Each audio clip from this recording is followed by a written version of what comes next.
But if you build the muscle, then you can use the muscle. Okay. Let me go through. We've got next one from Emma, and I'm going to kind of summarize this a little if I can. Has been experimenting with bringing the qualities of my ultimate life, connection, freedom into my day-to-day now rather than saving them for one day. I'm actively choosing patterns to help me experience these feelings in the moment, like building in rest and reward, letting creative joy lead the way. And at the same time, I'm in a real-time balancing act. I'm deeply focused on building my new online business. It brings huge fulfillment, but I also need to succeed financially and quickly. That, alongside tending to my family, relationship, and home, can create pressure and pull me into old patterns, a finish first, rest later mindset. You get the idea. My question is, as I'm experimenting with weaving my ideal future into my everyday life now, what's the smartest way to keep strengthening and protecting this pattern when resistance shows up? Whether it's the finish first, rest later loop, creative discouragement in my business, or the real financial pressures. What you're alluding to here, Emma, is a problem downstream that's really caused by a problem upstream. Okay. So if we look at what the upstream situation is, and we solve some of the things around that, the downstream problems either fade or get a lot easier. Make sense to everybody? Okay. And a lot of the time we get frustrated because we're trying to solve upstream problems with downstream action. Okay. So the upstream aspect here is, your mindset around scarcity, finishing, pressure, and the model of the world that you have around what that means. Okay. So if we were to shift the context of what financial deadlines pressure means. See, if you were, let's just give an example. Let's say, heaven forbid, you had a near-death experience today, and you came back having had an experience on the other side. You would have a very different relationship to what's currently stressing you out. Now, your problems wouldn't go away. Your near-death experience didn't suddenly solve your money issues, but you would have a very different relationship to what you thought was big stuff that was bringing pressure. You would have a very different context for relating to, having to get stuff done now. So if we address, okay, what's causing time pressure? What's causing time pressure a lot of the time, and we covered this in module 5 to an extent, is the consequences of what we think will happen if we don't get X done by Y. If I don't manage to get my tax return done by Friday, I'm going to get fined. That is a simple example. Now, for the vast majority of the times we make up rules like that, there is no actual fine. We're just self-imposing stuff on because we've either set expectations that are unrealistic on ourselves, or we've made promises to other people that we don't want to let them down. So now there's guilt associated, or we're beating ourselves up because we got distracted because life happens, and the life happening part wasn't part of my schedule when I said I should get this done by 4:00.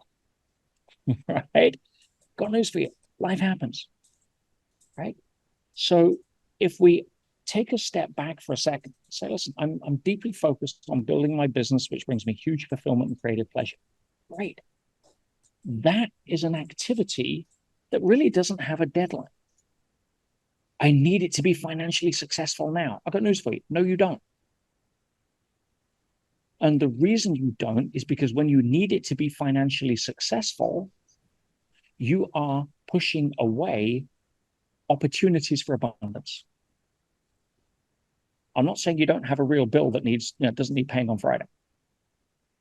I'm saying that, and I'm going to do my next challenge, my next 5-day challenge, which we're scheduling for October, around manifestation. I'm going to have more of a focus on abundance. I did it about a year and a half ago, but I want to factor in a few new levels of awareness now, because the audience seems to have matured a little in terms of their ability to handle certain levels of awareness. But if I was to drill down and say, look, I did this on, I mentioned this on one of the breakout rooms and the community call last week, that to quote the great late Wayne Dyer, abundance isn't something that you acquire, it's something you tune into. Now, if we were to break that down, you, every single one of you, are responsible not for making money, not for trying to earn money, not through trying to build your vehicle of business to be successful to bring you money. You're responsible for generating wealth based upon your level of consciousness when it equates to wealth. And stress, fear, deadline, urgency, importance does the exact opposite to what you want. So if we stay upstream and say, how do I have a better relationship to knowing that, listen, I'm always going to be okay. I may not be able to afford my Louis Vuitton handbag, but you know something? When it comes to me as a being, as a mother, as a businesswoman, I'm always going to be okay. There is a central grounding point that makes it hard for you to be pushed, pulled, or cajoled by external forces, self-imposed deadlines that the ego needs to cling on to for self-validation or whatever it may be. So staying on that day-to-day now, you've heard me say the magic 3 words. Feel great now. If you can play the game of feel great now,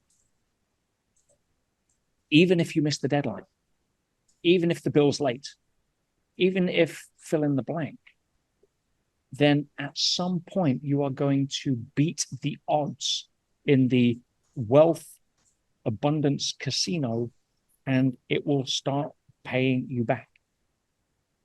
I don't have time to go into the quantum mechanics of this right now. We get into it a little bit more in the later modules, in the advanced stages.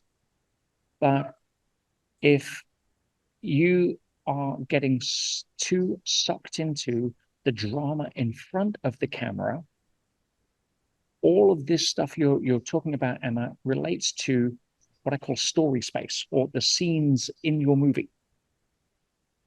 That's the only place they exist.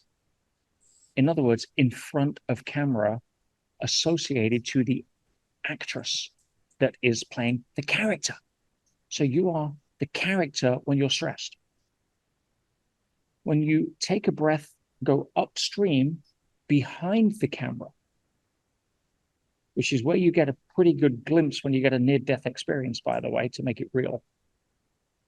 What happens at that point is there are no problems. Will Smith doesn't have a problem with the character playing the pursuit of happiness when he's sleeping in the bathtub. Here's something that is really good to know for all of you. All right. There's a great metaphor about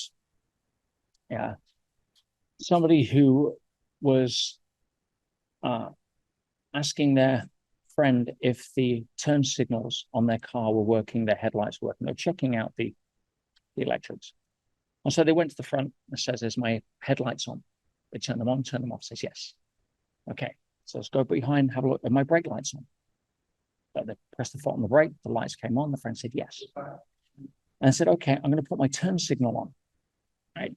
So I put the turn signal on and he's staring at the turn signal. Is it working? He goes, it's working. Oh, now it's not. Oh, it's working. Oh, now it's not. Oh, it's working. Oh, now it's not. Now, the reason that you know a turn signal works is because half the time it isn't working. Correct? You are turning a corner in your life in terms of direction of travel and evolution. The reason you know that it's working is because you notice when it's not working. See, before you came across this work, you wouldn't have even known that there was a balance point. You wouldn't have even known when you were in or out or either side of that balance point. Most people would be stuck in the character rather than realizing that, oh, I should spend more time associated to the actor. I should be more time behind the camera where there's no emotion or emotional hooks. Yeah, just joy, peace, and gratefulness for being in a movie versus in front of the camera where all the pressure's on me to perform. Yeah. So the fact that you're noticing it not working is reason to celebrate the fact that it's working.